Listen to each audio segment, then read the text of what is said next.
to innovative reinvestment in neighborhood schools, maybe somewhat thematic. Maybe we're not ever going to be able to get away from having a school choice program.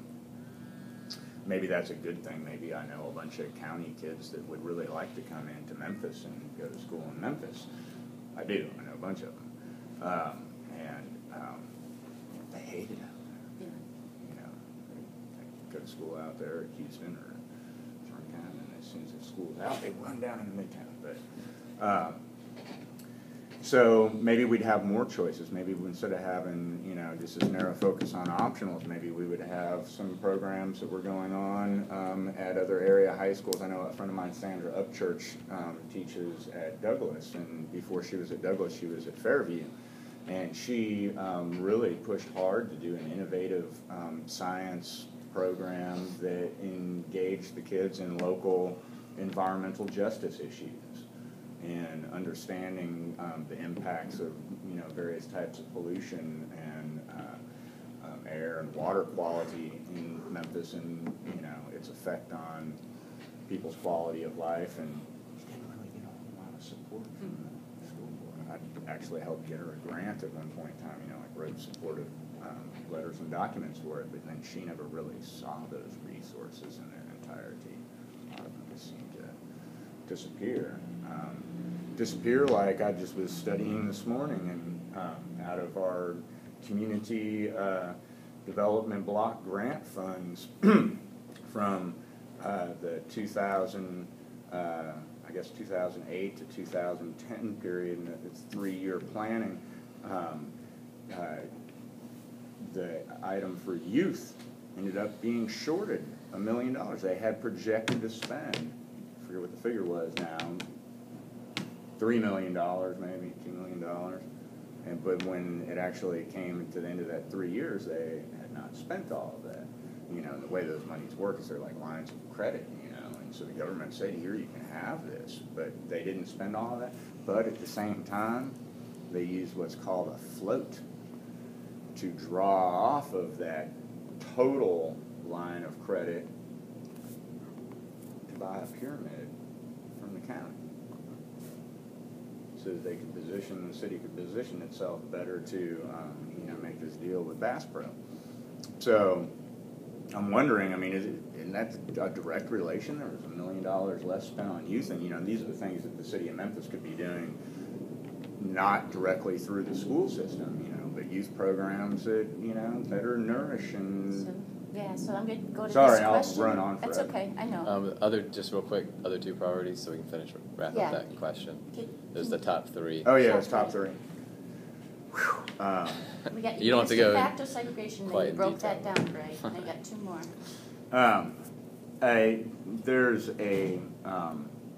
There's just definitely a lack of participatory culture in education. And this is a difficult one because, like, again, if we go to a place like Snowden, boom, we've got families that are, for the most part, made up of two parents on all the field trips, after-school activities, people like me coaching and doing Boy Scouts, go just a mile away, and their Boy Scout program keeps starting and stopping. I have to grab what kids really want to be Boy Scouts from them.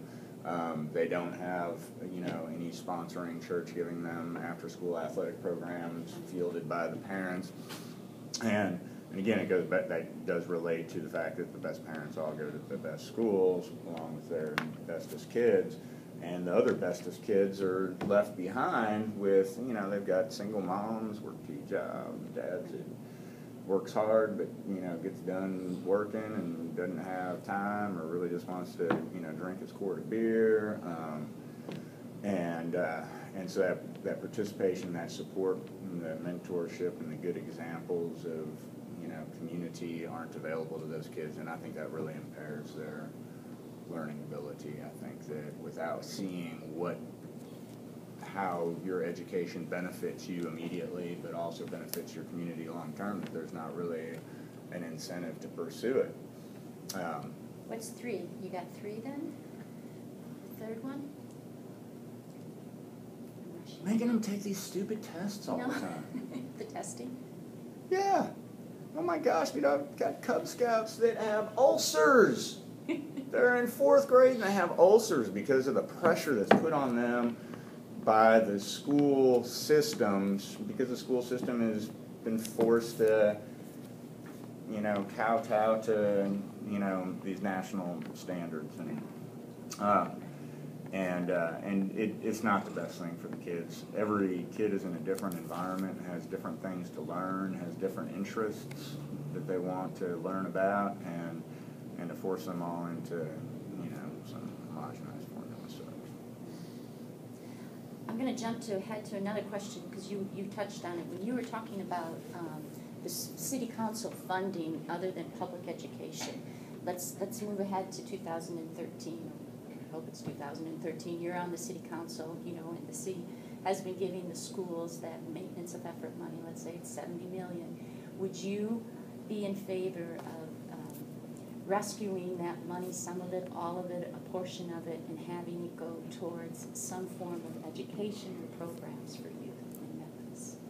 And if you would, what would those be? Have you thought about that? Again, I would be of a mind. I do not want to relieve the county commission of any of their responsibility to fully fund public education. That's their responsibility. They're going to have to make up the $78 million or whatever it is in 2013. So whatever by law, let's say whatever by law they're required to do. So let's talk about things that and then what the city needs to do is the city needs to do things that specifically address issues within the city of Memphis, and that could be building better athletic facilities that are also jointly managed or shared with City of Memphis Community Center. In terms of schools that need like a new gymnasium, like Snowden's, I think just now getting their air conditioners put into their old gym, and I've heard that other schools like Fairview just don't have them at all and don't have any hope of them ever. And so, I thought it was a unique effort that the Memphis City Schools started. I don't think the Memphis City Schools should have done. I think it should have been the Shelby County Health Department, but putting their health clinics into schools, and I think they just got the lead agency wrong on that. But the idea was good. Let's make those schools be more of a community resource, and we could do that by, commingling capital investments that benefit community centers and neighborhoods, but also benefit the schools directly. I think that, there'd be no reason why the city couldn't do something innovative like put broadband access, in nice Wi-Fi systems in every school. They should already have them. I don't know if they do.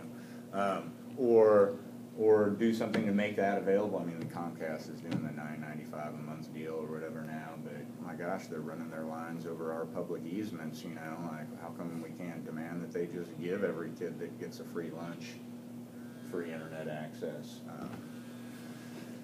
And these are things that the city could either do or help finance or without actually entering into direct funding of the schools itself. And so I think you'd have a better chance of having will, and you wouldn't be held to that certain amount of money every year. So when you had a year where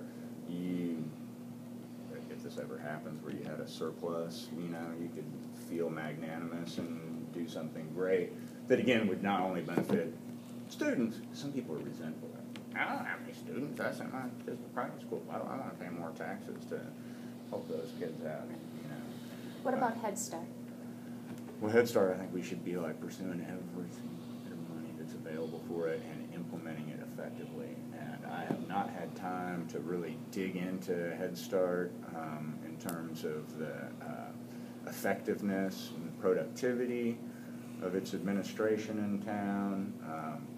I have this nasty sense that we have, for every good nonprofit in this town, we've got a couple that are really just mooching off of the system. And I think that's one of the things I would really like to examine as a city council person. One of the things I'm troubled by when I look at, when I look at Robert Lipscomb's reports, you know, it's like this long list of 200